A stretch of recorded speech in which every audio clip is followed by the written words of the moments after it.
जय हिंद दोस्तों। ताई दोस्तों, आप सभी का फिर से एक नए वीडियो पर स्वागत है। चलिए दोस्तों, आज हम आप लोगों के लेकर आए हैं साइंस का वायरल पेपर। और दोस्तों, आप भी क्लास 10th में है और 15 फरवरी को एग्जाम देने वाले हैं, तो आपके सामने पेपर आ गया है।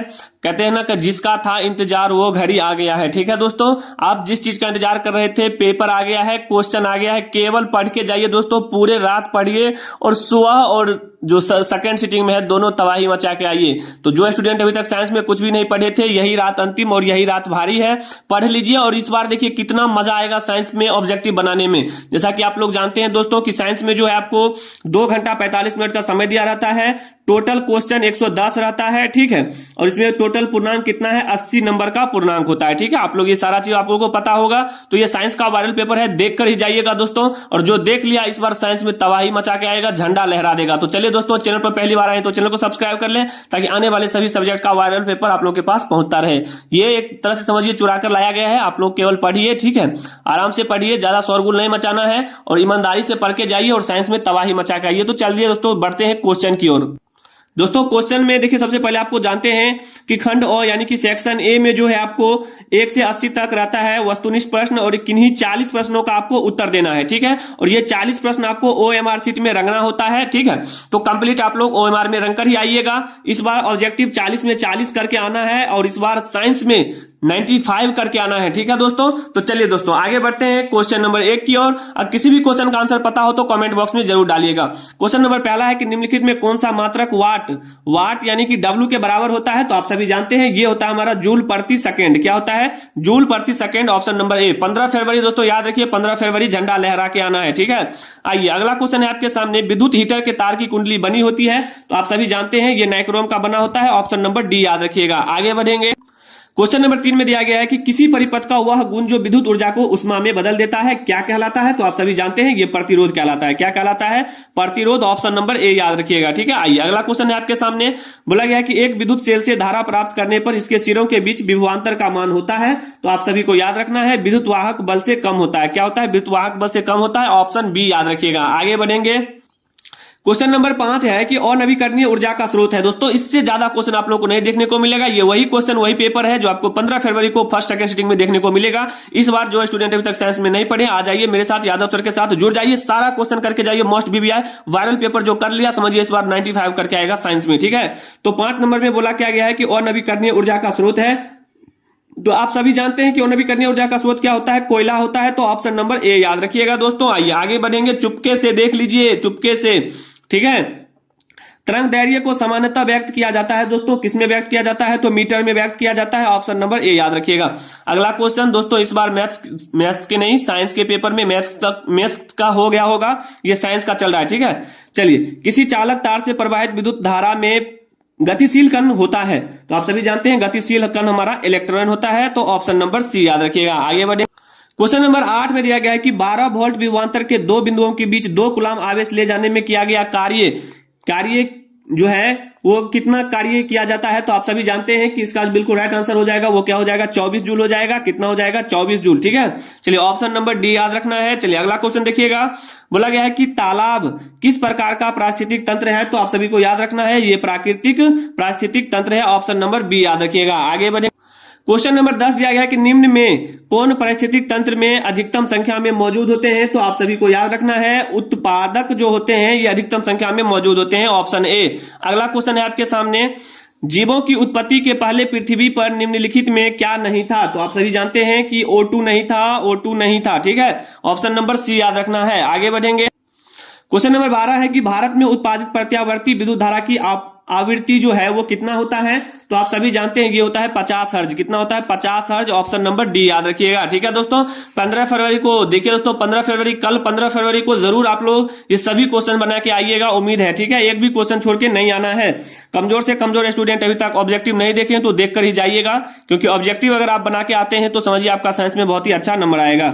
1 माइक्रो एम्पियर विद्युत धारा है। 1 माइक्रो एम्पियर विद्युत धारा बराबर क्या होता है? तो आप सभी जानते हैं ये होता है 10 की पावर -6 एम्पियर होता है। आपको याद रखना है। ठीक है, अगला क्वेश्चन है कि नरोरा नाभिकीय विद्युत संयंत्र किस राज्य में स्थित है? तो आप सभी को याद रखना है ये उत्तर प्रदेश में है। ऑप्शन नंबर डी बिल्कुल राइट आंसर होगा। आगे बढ़ेंगे। क्वेश्चन नंबर 15 है कि स्पेक्ट्रम प्राप्त करने के लिए किसका उपयोग होता है? तो आप सभी को पता होना चाहिए, ये होता है प्रिज्म का। किसका उपयोग होता है? प्रिज्म का, ऑप्शन नंबर सी। अगला क्वेश्चन है आपके सामने, क्वेश्चन नंबर 16।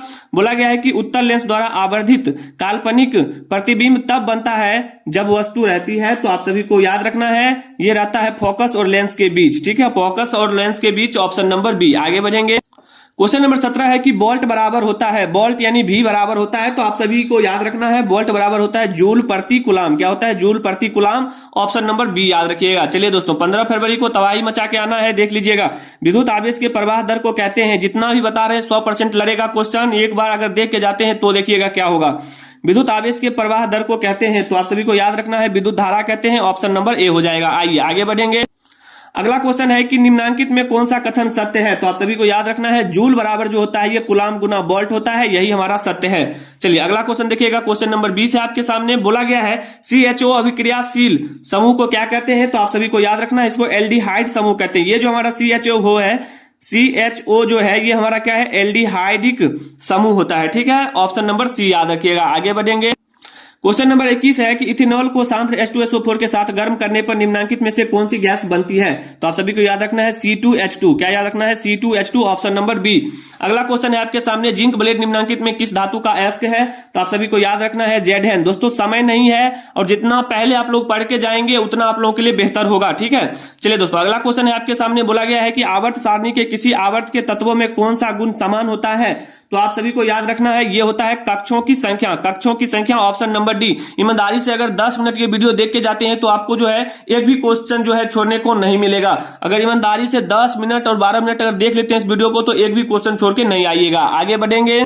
24 नंबर क्वेश्चन है कि अभिक्रिया CaO प्लस H2O CaOH2 का होल ट्वाइज किस प्रकार की अभिक्रिया है? तो आप सभी को याद रखना है, ये है हमारा संयोजन अभिक्रिया। क्या है? संयोजन अभिक्रिया, क्योंकि देख लीजिए CO जो है OH के साथ क्या कर रहा है? मिल रहा है, तो संयोजन हो जाएगा। ठीक है, अगला क्वेश्चन देखिएगा, क्वेश्चन नंबर 25 है आपके सामने। बोला गया मेंडल ने अपने अनुवांशिकी प्रयोग हेतु किस पौधों का उपयोग किया था? तो आप सभी को याद रखना है, ये हो जाएगा मटर का। क्या हो जाएगा? मटर का, ऑप्शन नंबर सी याद रखिएगा। दोस्तों आगे बढ़ेंगे।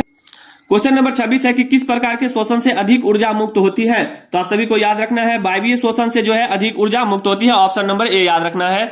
अगला क्वेश्चन देखिएगा, मानव में नर जनन ग्रंथि कहलाता है? तो आप सभी को याद रखना है, ये विल्सन कहलाता है। मानव में नर जनन ग्रंथि क्या कहलाता है? विल्सन कहलाता है, ऑप्शन नंबर ए याद रखिएगा। आगे बढ़ेंगे। क्वेश्चन नंबर 28 है कि जीवन की एक महत्वपूर्ण विशेषता क्या है? तो आप सभी जानते हैं वृद्धि है। ठीक है, क्या है? वृद्धि है, ऑप्शन नंबर बी हो जाएगा। ठीक है, चलिए अगला क्वेश्चन है आपके सामने, स्वपोषी पोषण होता है। स्वपोषी पोषण किसमें होता है दोस्तों? तो आप सभी को पता होना चाहिए, ये होता है पौधों में, ऑप्शन नंबर ए याद रखिएगा। आगे बढ़ेंगे। क्वेश्चन नंबर 30 है कि ग्लाइकोलाइसिस होता है। ग्लाइकोलाइसिस किसमें होता है दोस्तों? तो आप सभी को याद रखना है, ये होता है कोशिका द्रव्य में होता है। कोशिका द्रव्य में, ऑप्शन नंबर बी याद रखिएगा। अगला क्वेश्चन है आपके सामने दोस्तों, समय कम है, 15 फरवरी, कल 15 फरवरी है और ये वायरल पेपर आपके सामने आ गया है, जल्दी से देख लीजिए, देर ना हो जाए। ठीक है, देर नहीं करना है, जितना पहले करके जाइएगा उतना आप लोगों के लिए बेहतर होगा। इस बार 95 करके आना है साइंस में। तंत्रिका तंत्र की संरचनात्मक एवं कार्यात्मक इकाई को क्या कहते हैं? तो आप सभी को याद रखना है, न्यूरॉन कहते हैं। न्यूरॉन यानी कि ऑप्शन नंबर ए हो जाएगा। ठीक है, चलिए उम्मीद करेंगे आप लोग समझ गए होंगे। चलिए अगला क्वेश्चन देखिएगा, क्वेश्चन नंबर 32 है, कौन सा एंजाइम वसा पर क्रिया करता है? तो आप सभी को याद रखना है, लाइपेज जो है ये वसा पर क्रिया करता है, ऑप्शन नंबर डी हो जाएगा। आगे बढ़ेंगे। क्वेश्चन नंबर 33 है कि आवर्त सारणी के प्रथम आवर्त में तत्वों की संख्या है। तो आप सभी को याद रखना है, इसमें 2 होता है। आवर्त सारणी के प्रथम आवर्तों में जो है तत्वों की संख्या 2 होता है, ऑप्शन नंबर ए याद रखिएगा। अगला क्वेश्चन है आपके सामने कि निम्नलिखित में किससे इलेक्ट्रॉन को बाहर निकालना सबसे आसान है? तो आप सभी को याद रखना है, ये एम को निकालना सबसे, मैग्नीशियम को निकालना सबसे आसान होता है। मैग्नीशियम नहीं होता है, यानी केवल एम इसका सिंबल है। ठीक है, मैग्नीशियम जो है Mg का होता है। ठीक है, चलिए अगला क्वेश्चन है आपके सामने कि द्वितीय आवर्त में तत्वों के लिए कौन सा सेल बाह्यतम सेल है? तो आप सभी को याद रखना है, ये हमारा एल सेल जो है सबसे बाह्यतम सेल होता है, ऑप्शन नंबर बी याद रखिएगा। आगे बढ़ेंगे। क्वेश्चन नंबर 36 है कि संतृप्त हाइड्रोकार्बन श्रेणी के सदस्य को क्या कहा जाता है? तो आप सभी को याद रखना है, एल्केन कहा जाता है, ऑप्शन नंबर सी हो जाएगा, बिल्कुल राइट आंसर। देखिए अगला क्वेश्चन है आपके सामने, बोला गया है कि मेंडलीफ द्वारा छोड़े गए आवर्त सारणी के रिक्त स्थानों में बाद में निम्नलिखित में कौन सा तत्व पद स्थापित किया गया? कौन सा तत्व पद स्थापित किया गया? तो आप सभी को याद रखना है, इसका जो राइट आंसर हो जाएगा गैलियम हो जाएगा, ऑप्शन नंबर ए हो जाएगा। ठीक है, आइए आगे बढ़ेंगे।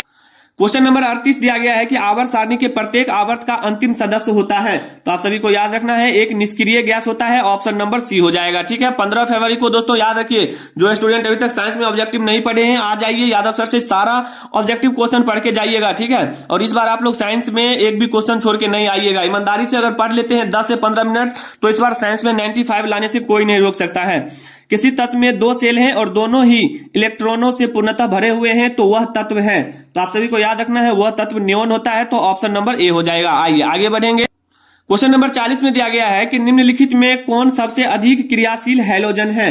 तो आप सभी को याद रखना है सबसे अधिक क्रियाशील हाइड्रोजन जो होता है वो हमारा एफ होता है, ऑप्शन नंबर ए याद रखिएगा। तो दोस्तों उम्मीद करते हैं कि 1 से 40 तक क्वेश्चन आप लोग समझ गए होंगे, और अगर समझ गए हैं और चैनल पर पहली बार आए हैं तो चैनल को सब्सक्राइब कर लें ताकि आने वाले सभी सब्जेक्ट का वायरल पेपर आप लोग चुपके से देखकर और बोर्ड एग्जाम में सभी सब्जेक्ट में 95 करके आए दोस्तों। और बता दें अगर आप भी 15 फरवरी को एग्जाम देने वाले हैं साइंस का, तो ये साइंस का वायरल पेपर का वीडियो है, अगर देख के जाते हैं तो एक भी क्वेश्चन छोड़ के नहीं आइएगा। ठीक है, चाहे आपका एग्जाम फर्स्ट सिटिंग में हो या सेकेंड सिटिंग में हो, ठीक है, बिल्कुल भी नहीं घबराना है। क्वेश्चन अगर एक बार सही ढंग से पढ़ के जाते हैं, रीड कर लेते हैं, तो 100% मेरा गारंटी है कि इस बार आप लोग 95 करके आइएगा। ठीक है, तो कमजोर से कमजोर स्टूडेंट भी जुड़ जाइए और वीडियो का आनंद लीजिए, क्योंकि ऐसा मौका फिर आप लोगों को नहीं मिलेगा। तो मिलेंगे दोस्तों अगले वीडियो में, तब तक के लिए जय हिंद, जय भारत, वंदे मातरम।